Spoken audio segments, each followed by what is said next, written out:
सबको जय माता जी की। मैंने सोचा आज गुरु पूर्णिमा है, सो अपने कुछ विचार आपके साथ में साझा कर लूं। आई माता जी ने आज से 500 साल से ऊपर हो गए इस सारी व्यवस्था, जो धार्मिक व्यवस्था जो चल रही थी, जिसको कि वैदिक धर्मों से या वैदिक समय से चालू किया था, पर विदेशी आक्रमणकारी पिछले 1000 साल से आते रहे और उन्होंने कोशिश यही की कि यहाँ की जब तक यहाँ की संस्कृति को खत्म नहीं किया जाएगा तब तक वो अपना यहाँ स्थायी साम्राज्य नहीं जमा पाएंगे।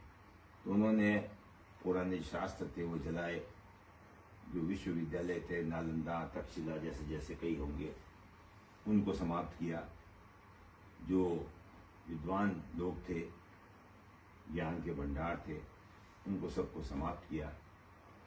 और यूं करके एक ऐसा पीरियड समय आ गया जबकि कोई सही जानकार रहा ही नहीं।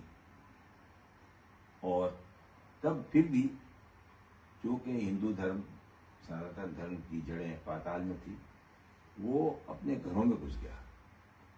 अन्य सब जगह जहाँ भी विदेशी आक्रमणकारी गए, अफ्रीका हो चाहे अरब देश हो, जहाँ भी हो, उन्होंने पुराने धर्म को सबको समाप्त करके अपना धर्म कायम कर लिया। पर हिंदुस्तान में 1000 साल का राज करने के बाद भी यहाँ सिर्फ 10% को ही वो परिवर्तित कर पाए, बाकी 90% आज भी अपने सनातनी हिंदू धर्म के पास। जो शब्द गुरु का अपभ्रंश कर दिया, गुरु मीन्स गु का मतलब अंधकार, रू का मतलब प्रकाश, जो अंधकार से प्रकाश की ओर ले जाता है वो गुरु।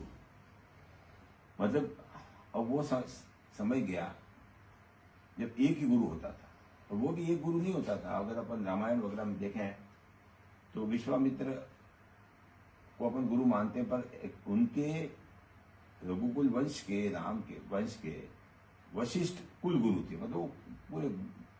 और विश्वामित्र उनको ट्रेनिंग देने ले गए। विश्वामित्र अकेले नहीं थे, एक पूरा उनके पास आश्रम था जहां अलग अलग तरह के अध्यापक रहे होंगे, ऋषि मुनि रहे होंगे, ऋषि पत्नियां रही होंगी, जो उन्होंने एक धनुष बाण विद्या सिखाई, एक ने अपना उनको पढ़ना सिखाया। यूं करके ये जो एक गुरु की परंपरा, कृष्ण को भी संदीपनी मुनि के पास भेजा, बलराम और कृष्ण दोनों संदीपनी मुनि के पास। संदीपनी मुनि अकेले नहीं थे, पूरा एक सेटअप था, पूरा आश्रम था जहां रह के उन्होंने विभिन्न प्रकार की विद्याएं अलग अलग लोगों से सीखी। मैं अपनी बात करूं, सबसे पहले मेरी गुरु मेरी माँ थी, जिसने मुझे कई बातें अपने व्यवहार से, अपने कुशल चरित्र से सिखाई। पिताजी तो 3 साल की उम्र में ही पधार गए थे। फिर यहाँ की स्कूल में रहे तो हनुमान चंद जी मार साहब थे, उन्होंने कख गगड़ 20 तक के पावड़े वो सब सिखाए। तो वो एक गुरु की परंपरा चली। फिर मेरे कॉलेज चले गए, वहां भी उन्होंने गेम्स कैसे खेलते हैं, पीटी कैसे करते हैं, कैसे रहते हैं, वो सिखाया। फिर पिलानी चले गए तो वहां एक नई परंपरा में इंजीनियरिंग में क्या हो रहा, मतलब आज ये ज्ञान का युग हो गया है। एक गुरु ने आपको उन्हें मान लिया, जो वो कह रहे हैं वो कर लिया।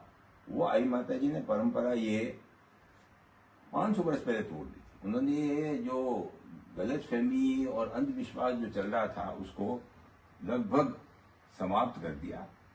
तो मेरा आप सब लोगों से ये निवेदन है कि मैं आज भी इस 83 साल की उम्र में भी सीख रहा हूँ। जो कारीगर मेरे यहाँ पत्थर का काम कर रहे हैं, चौथा राम जी, उनसे मैं सीखता हूँ, क्योंकि मैं कोई पत्थर का काम तो एक्सपर्ट नहीं हूँ। अपने विचार देता हूँ, उनकी सलाह लेता हूँ। लोहे का काम करने वाला साबिर भाई है, उससे भी मैं सीखता हूँ, भाई किस तरह से अपने विचार देता हूँ। वो करके हम एक कॉमन विचार पढ़ाते हैं। हमारे रामेश्वर जी हैं, चंपालाल जी हैं, जिन्होंने प्रदर्शनी वगैरह बनाने में खूब कहा।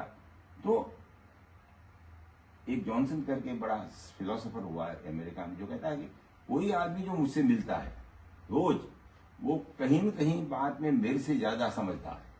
तो आपको सबको यही सीखना है कि जब तक अपने में प्राण है, जब तक अपने शरीर चलता है, ये सीखने की प्रक्रिया कभी समाप्त होती नहीं है।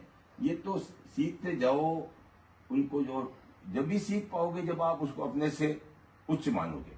इसलिए वो कहा गुरु ब्रह्मा गुरु विष्णु, मतलब ये नहीं गुरु ब्रह्मा है, ब्रह्मा के गुण लो, विष्णु के गुण लो, ब्रह्मा ने सृष्टि पैदा की उनसे गुण लो, विष्णु के गुण लो, उन्होंने संसार का लालन पालन किया, और शिव जी के गुण लो जिन्होंने सभी को बराबर मानते हुए संसार का जो बैलेंस है वो बराबर बना के रखा। तो गुरु साक्षात मतलब जो भी गुरु है, मतलब ये एक व्यक्ति नहीं है, वो एक जिससे भी आप सीख रहे हो वो पर ब्रह्म है। टीचर भी आपका पर ब्रह्म है। आपका जो भी जहां जा रहे हो, जो सिखा रहा है, सीखने की प्रवृत्ति जब तक आपकी रहेगी तब तक आप आगे बढ़ते जाओगे, तब तक आपको लोगों के गुण मिलते जाएंगे।